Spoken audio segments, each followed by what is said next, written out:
Bien, bonsoir.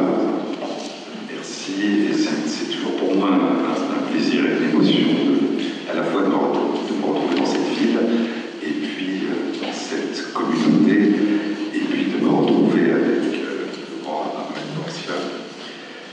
Nous nous sommes côtoyés sur les bancs du Comité consultatif national d'éthique et il apportait toujours une contribution à la fois importante.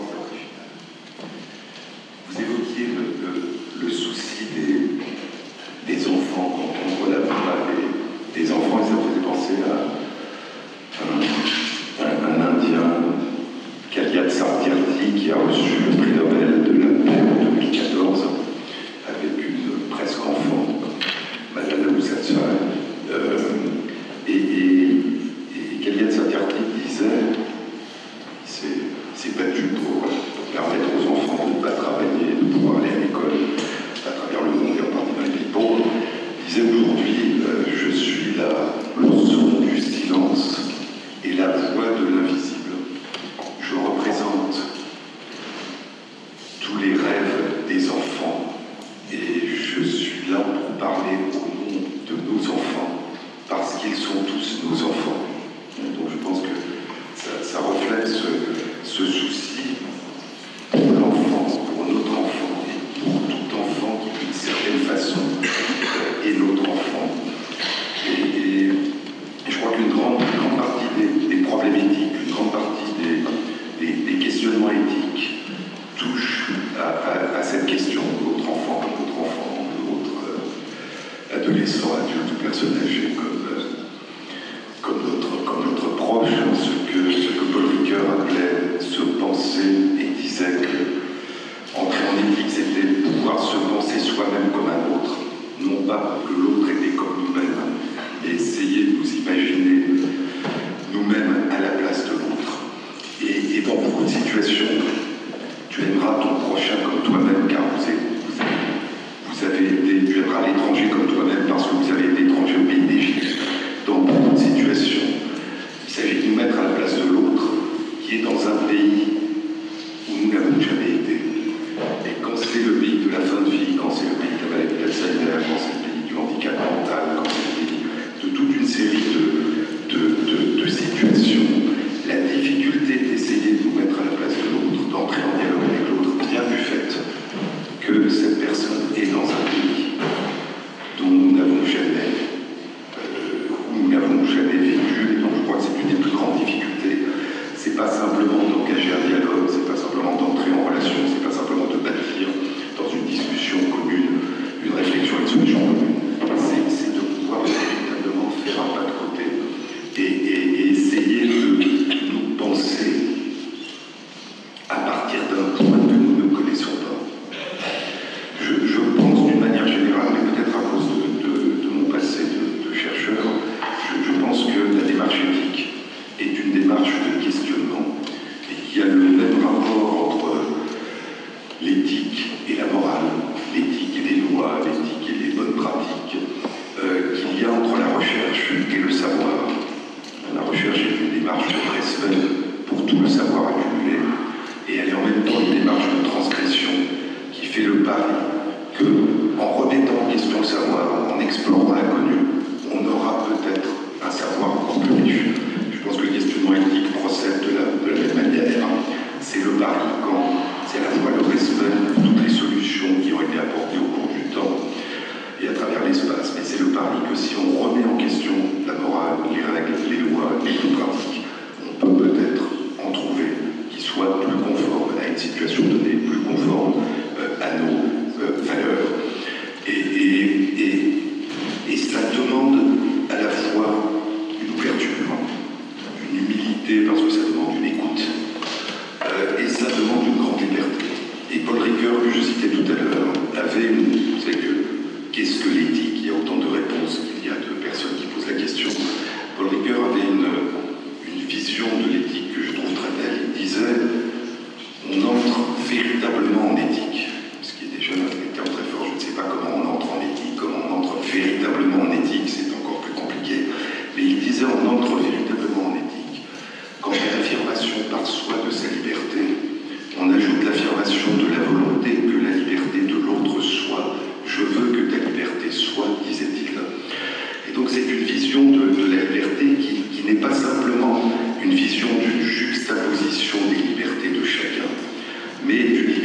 est inscrite dans la relation, qui est un enjeu collectif. Ça demande de l'humilité parce que je ne sais pas ce qu'est pour vous votre liberté, et vous ne savez pas non plus vraiment ce qu'est pour moi ma liberté. Et donc, essayer de la construire ensemble demande d'écouter, demande de dialoguer, demande de réfléchir ensemble. Et je crois que cette vision de la liberté pourrait presque se substituer à la devise de notre République, liberté, égalité, fraternité. Parce que si la liberté de l'autre est aussi importante que la mienne, ça pose l'égalité de chacun. Et si j'ai le souci de la liberté de l'autre, eh bien c'est un acte de fraternité. Et donc je crois que ça inscrit la liberté non pas comme quelque chose qui serait prédéfini à l'avance, mais comme quelque chose qui se construit, qui évolue. Et ça inscrit aussi la liberté dans la solidarité. Vous savez que très souvent, on a une vision antagoniste de la liberté et de la solidarité. La solidarité est vue comme étouffant la liberté, apportant de l'aide, mais au prix de la liberté. Et la liberté peut souvent être synonyme d'abandon. C'est-à-dire, au fond, vous pouvez faire ce que vous voulez, mais vous vous débrouillez tout seul. Et donc, je crois que cette vision que propose Paul Ricoeur inscrit la liberté au cœur de la solidarité, au lieu d'en faire deux valeurs éventuellement antagonistes. La liberté, si on regarde l'histoire, c'est quelque chose qui a été difficile et qui est toujours, dans beaucoup de parties du monde, difficile à obtenir. Et toute société se construit par inclusion, soit inclusion forcée, soit inclusion par cooptation. Et construire une société par inclusion, c'est forcément, obligatoirement, exclure certains. Et donc la question, c'est, au fur et à mesure qu'on construit des sociétés à des échelles différentes, que faisons-nous des personnes qui risquent d'être exclues de cette construction? Parfois l'exclusion est explicite, très souvent elle est implicite, c'est-à-dire qu'il n'y a même pas besoin de la nommer, tant elle apparaît évidente. Et si on fait un très bref parcours à travers le temps, la première démocratie qui se veut une démocratie en Occident, c'est Athènes. Et Athènes décide et déclare que tout le monde est libre, mais tout le monde est libre, sauf les femmes, les étrangers, les esclaves. En 1776, la première déclaration qui se veut universelle est la déclaration d'indépendance des États-Unis. Elle pose la liberté et les droits de chacun, mais elle maintient l'esclavage. Elle ne reconnaît pas le droit de vote aux femmes. Et elle ne reconnaît pas le droit au peuple amérindien autochtone. Notre révolution en 1789 produit la déclaration des droits de l'homme et du citoyen, n'abolit pas l'esclavage et ne donne pas de droit d'expression aux femmes. Et vous savez qu'il faudra encore 50 ans pour que l'esclavage soit aboli. Oui, 2 ans après, tu as tout à fait raison. Et les Juifs, Corsiens, que 2 ans après. L'abolition de l'esclavage viendra un demi-siècle plus tard, et le droit de vote de la moitié de la population, le droit de la moitié de la population de participer aux réflexions et aux décisions collectives ne viendra qu'un siècle plus tard, au milieu du XXe siècle. Donc vous voyez que l'histoire de ce qu'on appelle les droits fondamentaux, les droits de l'homme, que nos amis francophones, canadiens et dans d'autres pays préfèrent, pour la raison que je viens d'évoquer, ne pas appeler les droits de l'homme mais les droits de la personne, parce qu'on a souvent confondu les droits de l'homme avec le droit des hommes, ont longtemps été le droit de certains hommes et quasiment d'aucune femme. Et ces problèmes continuent à se poser à travers le monde. Et nous ne sommes souvent pas conscients, je crois, du caractère récent de l'acquisition de ces droits dans notre propre pays, dans notre propre continent. La médecine a une situation un peu à part, parce que la médecine, d'une certaine façon, affirme implicitement l'existence de droits fondamentaux, avant même qu'ils aient été nommés explicitement, avant même que l'expression droit de l'homme soit parlée. La médecine pose le fait qu'on n'abandonne pas une personne, qu'on l'accompagne, qu'on l'aide, qu'on essaye de soulager la souffrance, et pendant très longtemps ça a été une intention, et la médecine elle-même était extrêmement inefficace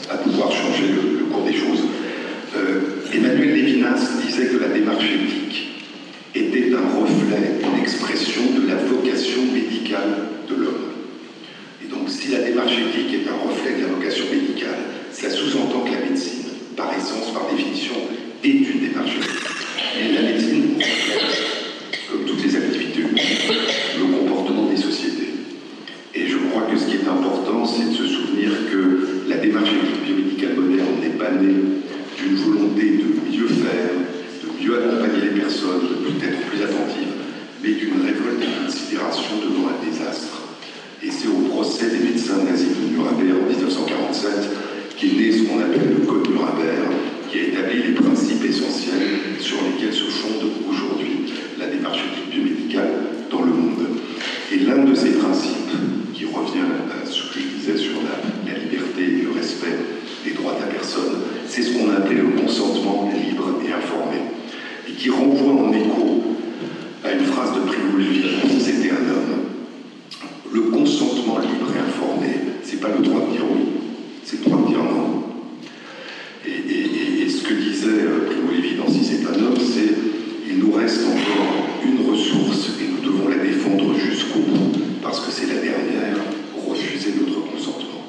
Et donc c'est la reconnaissance du fait de pouvoir dire oui, parce qu'on peut dire non, que ce oui est une véritable affirmation. Il y a quelque chose d'un peu paternaliste dans ce terme qui est encore souvent employé. Consentement libre et informé. On aurait pu l'appeler processus de refus libre et informé, puisque l'essentiel c'est le droit donné de dire non. Et tout le monde aurait demandé, mais pourquoi est-ce que vous pensez que la personne va refuser? Pourquoi pensez que la personne va consentir? Et donc aujourd'hui, plutôt que de consentement libre et informé, on parle de plus en plus de choix libre et informé, c'est-à-dire la possibilité donnée à la personne d'élaborer, à condition qu'on l'ait informée, qu'elle soit libre de réfléchir, d'élaborer sa propre réflexion et son propre choix et sa propre décision. Encore une fois, d'être accompagnée dans l'expression de sa liberté, qu'elle ne soit pas seule et abandonnée en ayant la possibilité de dire ce qu'elle pense, qu'elle soit aidée à élaborer son propre choix. Il faut peut-être se rappeler que la plupart des grandes évolutions dans le domaine de l'éthique biomédicale sont nées de désastres. Pas toutes, heureusement, mais beaucoup. La Croix-Rouge est née devant le désastre de la bataille de Solferino à la fin du XIXe siècle, avec un retour à la vocation initiale de la médecine. Oui, on doit soigner même son ennemi. Oui, on doit soigner même le civil qui est blessé sur le champ de bataille. Ça paraît une évidence, mais c'est un désastre qui a fait naître le Code Nuremberg, je vous en ai parlé. À la fin des années 60, Médecins sans frontières se révolte contre ce que la Croix-Rouge avait adopté comme conduite pour pouvoir soigner tout le monde partout dans le monde, c'est-à-dire ne rien dire, se taire et soigner pendant les génocides sans rien dire, ce qu'elle avait fait pendant la Seconde Guerre mondiale et qu'elle continue à faire dans les désastres. Et donc c'est le devoir de témoigner et le devoir de protéger. On a appelé à un moment le devoir d'ingérence, et c'est pendant le génocide du Biafra que naîtra Médecins sans frontières. Et puis il y a la tragédie, il n'y a pas que des tragédies causées par l'homme, il y a la tragédie du sida. Et la tragédie du sida va aussi entraîner un profond changement dans la démarche éthique biomédicale. Ça sera la première fois que des associations de patients se formeront et seront reconnues à part entière progressivement. C'est qu'aujourd'hui la Haute Autorité de Santé considère que les patients et les associations de patients sont des experts à part entière dans leur domaine. Ça sera aussi une révolution très profonde, puisque la découverte des thérapies, des premiers médicaments qui permettent de traiter le sida et de sauver des vies, une maladie qui était quasiment toujours mortelle, s'accompagnera d'une modification des règles au niveau de l'Organisation mondiale du commerce. Jusque-là, quand un pays n'était pas capable de payer les retours sur investissement sous forme de brevets, eh bien, les gens n'avaient qu'à mourir, ils ne pouvaient pas acheter de médicaments. Et donc la règle sera changée.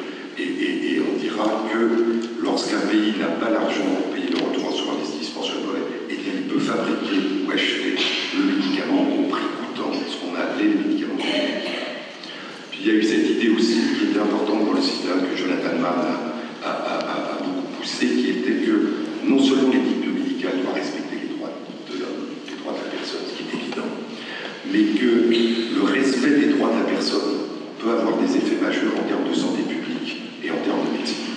Et que, par exemple, le droit pour une femme dans un pays de pouvoir dire non à une relation sexuelle non protégée est un facteur majeur de prévention de la diffusion du sida. Donc le respect des droits de la femme a des effets en termes de santé publique. Il y a je crois, Amartya Sen disait dans un discours récent, l'économiste Amartya Sen, devant le Parlement indien, qu'est-ce qui devrait nous tenir à éveiller la nuit? Les tragédies que nous pouvons prévenir et les injustices que nous pouvons réparer. Et donc je crois que c'est vrai dans le monde.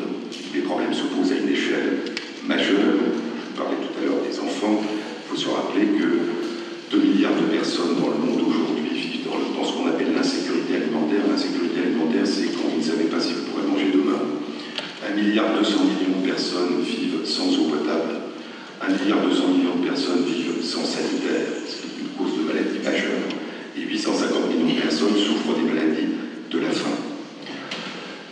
millions d'enfants de moins de 5 ans sont morts l'année dernière, pour la plupart de maladies infectieuses pour lesquelles collectivement nous avons les vaccins et les médicaments qui permettent de les traiter et de les prévenir. 3 millions d'enfants l'année dernière sont morts de faim. Donc vous voyez que toute démarche, à mon sens, éthique, biomédicale, se doit de prendre en compte la question de savoir comment prévenir et empêcher ces souffrances. C'est vrai aussi dans notre pays. Et c'est vrai que dans notre pays, qu'il s'agisse de... C'est qu'on a souvent... On est pour de bonnes raisons, la médecine a fait des progrès extraordinaires. On est focalisé sur ce qu'on peut détecter, heureusement, parce que ça permet des succès magnifiques, ce qu'on peut déterminer, détecter à l'intérieur du corps, à l'intérieur des gènes, à l'intérieur des images, de l'imagerie du corps, du cerveau, à l'intérieur d'une personne. Mais on est assez peu attentif à ce que nos voisins anglo-saxons ont développé depuis très longtemps et que l'Organisation mondiale de la santé a appelé les déterminants sociaux de la santé. On est assez peu attentif au fait que l'environnement, que ce soit l'environnement non vivant, l'environnement vivant ou l'environnement social, peut avoir des effets à très long terme sur la manière dont le corps fonctionne.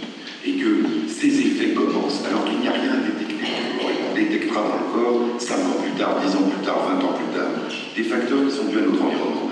Et donc le fait que 3 millions d'enfants vivent actuellement dans notre pays sous le seuil de la pauvreté, le fait que l'espérance de vie, sur les statistiques qui sont toujours rétrospectives, d'un ouvrier qualifié âgé de 35 ans soit de 7 ans inférieur à 7 ans du même âge, les travaux de Michael Marmot depuis très longtemps aux États-Unis montreront que dans les administrations anglaises, je ne pense pas que la France soit fondamentalement différente, l'espérance de vie diminue au fur et à mesure qu'on descend les échelons hiérarchiques. Et qu'il y a un différentiel d'une quinzaine d'années dans les études, une différentiel de 15 ans dans l'âge de la perte des fonctions cognitives et du début de l'invalidité, en fonction de facteurs économiques et sociaux qui sont corrélés chez l'adulte jeune. Et richesse des relations sociales, richesse des relations affectives, etc., etc. Donc je crois que là aussi une réflexion importante et réfléchir au fait que la manière dont nous construisons notre façon de vivre ensemble a des effets non seulement en termes de bien-être, mais en termes aussi de maladie, de handicap ou de mort prématurée. En anglais, je trouve c'est intéressant le fait de jouer sur la polysémie des langues. En anglais, soigner en France, en français, dans la langue française, fait ressortir le soin, c'est-à-dire l'application que l'on met à aider la personne. En anglais, soigner se dit to care. Et to care, pour certains, c'est pas seulement soigner, c'est le terme qu'on utilise quand on veut dire qu'on attache de l'importance à une personne.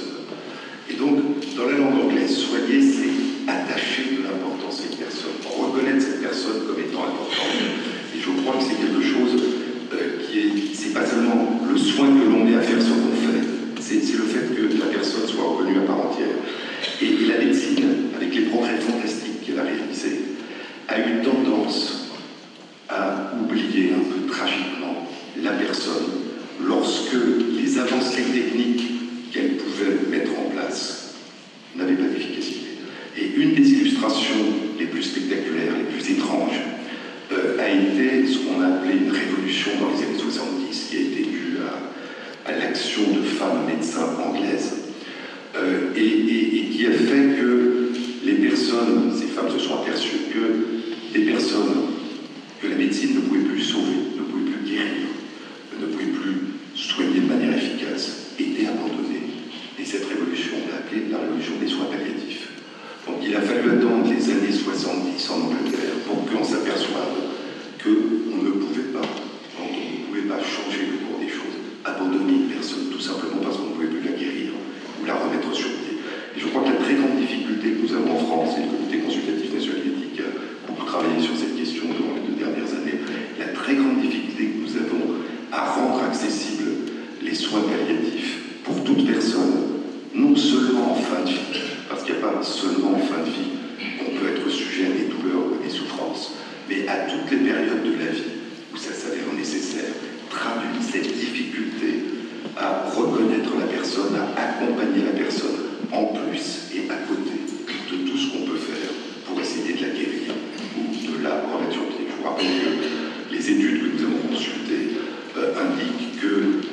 20% des personnes en fin de vie en France dont l'État nécessiterait des soins palliatifs n'y ont pas accès. Donc il y a un travail à faire pour que l'accompagnement des personnes fasse partie de la pratique médicale. C'est vrai pour les personnes en fin de vie, mais c'est vrai dans toutes les situations douloureuses.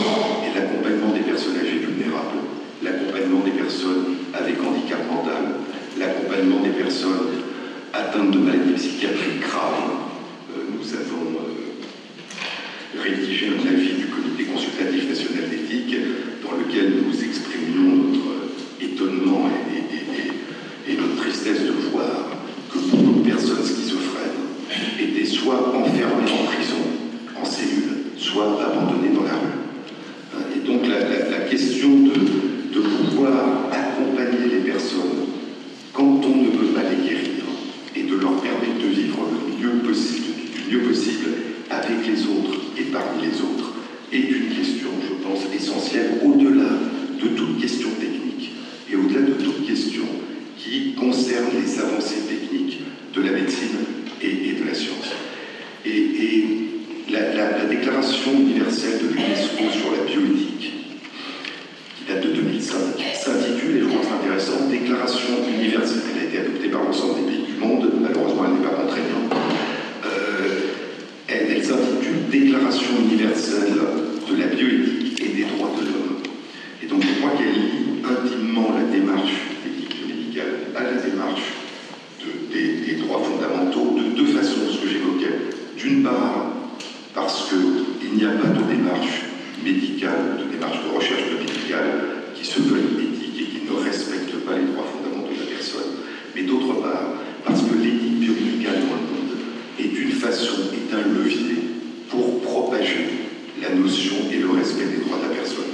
Parce que si vous demandez à des personnes de participer à des recherches et que vous leur dites qu'il faut qu'elles soient informées objectivement, qu'elles soient libres de choisir, de réfléchir et qu'elles peuvent décider, quand ça se passe dans un pays où l'information libre n'existe pas et où les gens n'ont pas le droit de choisir librement ce qu'ils font, eh bien le fait que ça existe dans le cadre de la recherche et de la médecine est un levier pour la propagation de ces droits. Et donc je pense que ce qu'on appelle la bioéthique, un terme très souvent par le agriculteur par rapport à la question de l'éthique biomédicale ou l'éthique dans la question de la santé, la bioéthique concerne les problèmes qui sont posés par les applications techniques de la médecine et de la biologie. Et on est souvent focalisé sur les applications les plus récentes parce qu'évidemment elles posent des problèmes fascinants. On est moins intéressé par des applications anciennes qui peuvent parfois poser des problèmes aussi importants. Ces avancées ont quelque chose, en général les avancées de la biologie, ont quelque chose à la fois d'enthousiasmant et d'inquiétant pour beaucoup de personnes. Pourquoi? Parce qu'ils effacent les frontières. Ils effacent les frontières entre les cellules et les corps qu'elles composent, entre la vie et la mort, entre l'animal et l'humain, entre le corps et l'esprit. Et donc c'est toute notre représentation du vivant et de l'humain qui chaque fois est remise en question. Il y a un autre aspect un peu sidérant qui a amené Henri Adler à faire un petit livre en posant la question: la science est-elle inhumaine? Est-elle par définition inhumaine? Moi je dirais plutôt: la science est-elle âme humaine? C'est-à-dire est-elle à côté de ce qui nous préoccupe en tant que démarche humaine? Et je crois que oui, parce que la science progresse en faisant en sorte, c'est là qu'elle est plus efficace, que les objets qu'elle étudie perdent une partie de leur singularité. C'est parce que Newton découvre que la même force de gravitation universelle explique le mouvement des planètes et la chute des pierres sur notre Terre, que son équation a une puissance extraordinaire, puisqu'elle s'applique à des objets dont on peut effacer la singularité, elle s'y applique aussi bien. Et quand la science est particulièrement efficace, ça arrive à la biologie de temps en temps, mais elle est plus récente que la physique, eh bien, ce qu'elle étudie devient un nuage de points dans une courbe ou une équation. Et donc c'est très intéressant. Mais quand ce qui est étudié, c'est nous ou une partie de nous, ça a quelque chose d'assez sidérant. Ça met assez mal à l'aise de voir que ce qui est étudié, nous ou une partie de nous, devient un point sur une courbe ou un nombre dans une équation.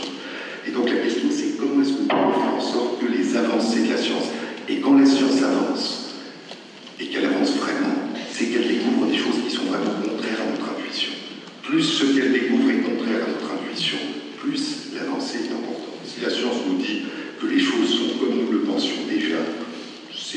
rate des avancées assez minimes.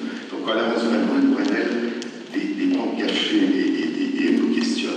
Et la question, c'est comment cohabiter, comment utiliser cette science, non pas contre nous, mais avec nous. Et un philosophe que j'aime beaucoup, Martin Buber, qui a écrit un très beau livre, Je et tu, disait que la démarche éthique essentielle pour lui consistait, il disait que la science, quand elle parle de nous, ou d'une partie de nous, dit il, elle, ou ceci, ou cela, et que nous vivons comme des jeux qui disent tu, qui attendent qu'on leur dise tu, pour construire un nouveau. Et il disait que le problème éthique essentiel, c'était de mettre ce que la science nous apprenait sur il, elle, ceci et cela, au service du jeu, au service du tu et au service du nous, et de ne pas mettre le jeu, le tu et le nous au service de ce que la science vient nous apprendre sur nous en tant que il, elle, ou ceci, ou cela. Et je pense que c'est l'enjeu essentiel. Et je crois que la démarche bioéthique qui se focalise, à juste titre, sur des questions extrêmes, le tout début de la vie, la toute fin de la vie, la procréation, la génétique, l'hérédité, ne prend son sens que si on la réintègre dans un questionnement où la personne occupe une place centrale. Et si, lorsqu'on s'engage à réfléchir au tout début de la vie, à la toute fin de vie, ou à la filiation, on prend en compte un intérêt pour la personne à tous les âges, pas seulement au début et à la fin, pas seulement à un moment particulier, mais durant l'enfance, durant l'adolescence, durant la vie adulte et durant la vieillesse. C'est pour ça que toutes les questions dont on peut discuter, qui sont des questions fascinantes et qui posent des problèmes extrêmement complexes sur les avancées de la biologie et de la médecine, encore une fois pour moi, ne prennent sens que dans ce cadre général. Ils ne peuvent être pensés à part, comme si c'était quelque chose qui concernait la bioéthique. Vous savez que la bioéthique, étymologiquement, c'est l'éthique du vivant. Et pour moi, la démarche éthique biomédicale, c'est